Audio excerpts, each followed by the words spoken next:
নমস্কার বন্ধুরা, আমি ডক্টর অভিষেক আর আপনারা দেখছেন আমার চ্যানেল হোমিওপ্যাথিক সলিউশন।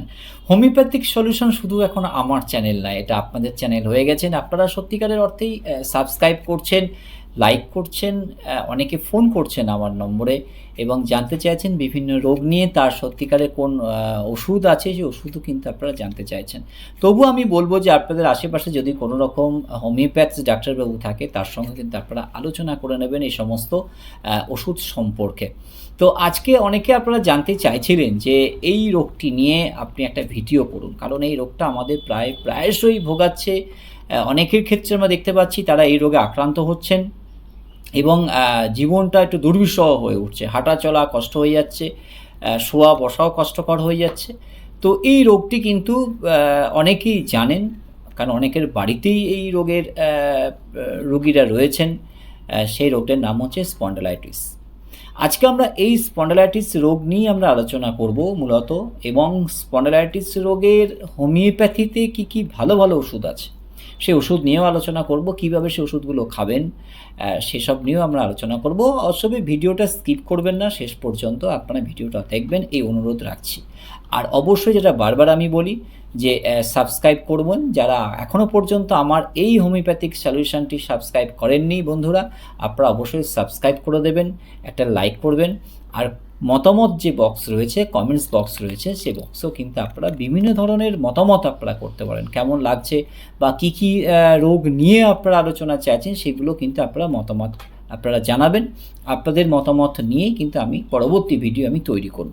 তো আজকে বন্ধুরা বেশি দেরি করব না, আমরা চলে যাব আমাদের ভিডিওর যে মূল যে বিষয়, এই বিষয়টা হচ্ছে স্পন্ডালাইটিস। এই স্পন্ডালাইটিস রোগে যারা ভুগছেন তারা জানেন যে এর ব্যথাটা কিভাবে আমাদের শরীরের মধ্যে আষ্টে পৃষ্ঠে জড়িয়ে থাকে, এর থেকে বেরোনোর কোনো পরিত্রাণ পাওয়া যায় না। বিভিন্ন ধরনের ওষুধ খাচ্ছেন, এক্সারসাইজ করছেন বা ডাক্তারবাবু যা বলছেন সবই আপনারা মেনে চলছেন, তবুও কোথাও না মনে হচ্ছে যে না, সঠিকভাবে ব্যথাটা আবার ঘুরে ফিরে আসছে, বা রাত্রিরে নড়াচড়া করা যাচ্ছে না, হাঁটাচলা করা যাচ্ছে না। এর থেকে কীভাবে পরিত্রাণ পাবেন? আর হোমিওপ্যাথিতে এর কিন্তু অব্যর্থ ওষুধ রয়েছে। আপনারা একটু দীর্ঘমেয়াদী বা স্বল্পমেয়াদী আপনাদের রোগের লক্ষণ অনুযায়ী ওষুধগুলো আপনারা নিতে পারেন।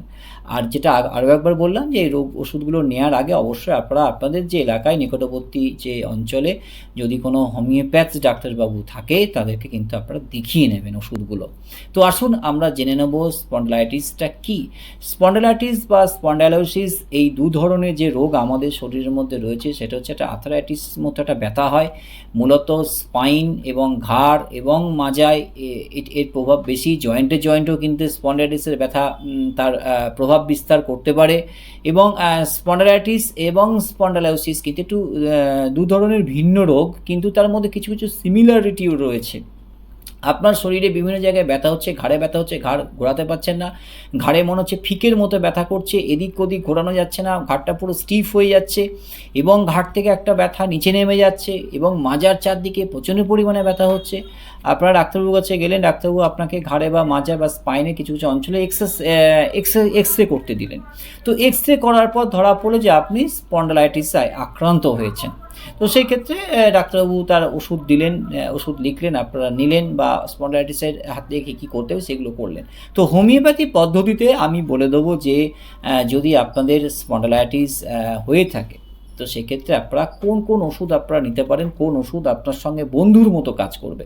প্রথমে আমি যে ওষুধটা বলবো, যেটা যদি আপনাদের ঘাড়ের স্পন্ডালাইটিস হয়, আপনাদের ঘাড়ের বা ব্যথা হচ্ছে, ঘাড় ঘোরাতে পারছেন না, রাত্রিরে শুতে পারছেন না, সেক্ষেত্রে কিন্তু আমি একটা ওষুধের নাম বলবো, সেটা হচ্ছে ক্যালমিয়া 200। আপনারা যদি খুব ব্যথা হয় 3 ঘন্টা বাদে আপনারা 5 ফোঁটা করে খাবেন। 3 ঘন্টা অন্তর আপনারা হাফ কাপের হাফ জল নিয়ে নেবেন, তার মধ্যে দিয়ে দেবেন 5 ফোঁটা করে আপনারা খেতে পারেন। যদি ব্যথাটা প্রকোপ কমে, ওষুধের মাত্রাটা আপনারা কমিয়ে দিতে পারেন, সেক্ষেত্রে আপনারা 5 ফোঁটা করে আপনারা নেবেন হাফ কাপ জলে দিনে 3 বার।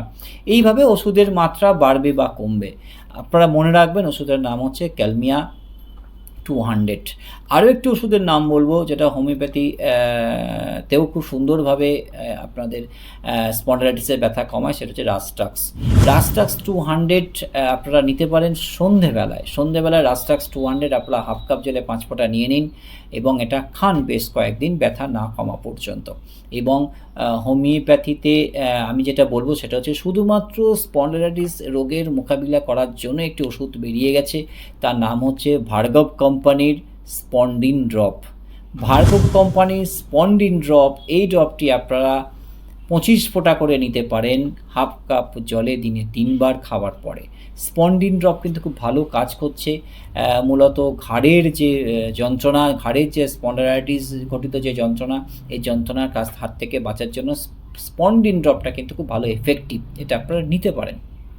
আর যেটা করতে হবে সেটা হচ্ছে কিছু লাইফস্টাইল আমাদের চেঞ্জ করা। যখন ব্যথা কমে যাবে তখন কিন্তু ঘাড়ের, মাজার, বিভিন্ন ধরনের যে জয়েন্টে যেগুলো রয়েছে তার একটা এক্সারসাইজ রয়েছে, অবশ্যই নিচে করতে যাবেন না।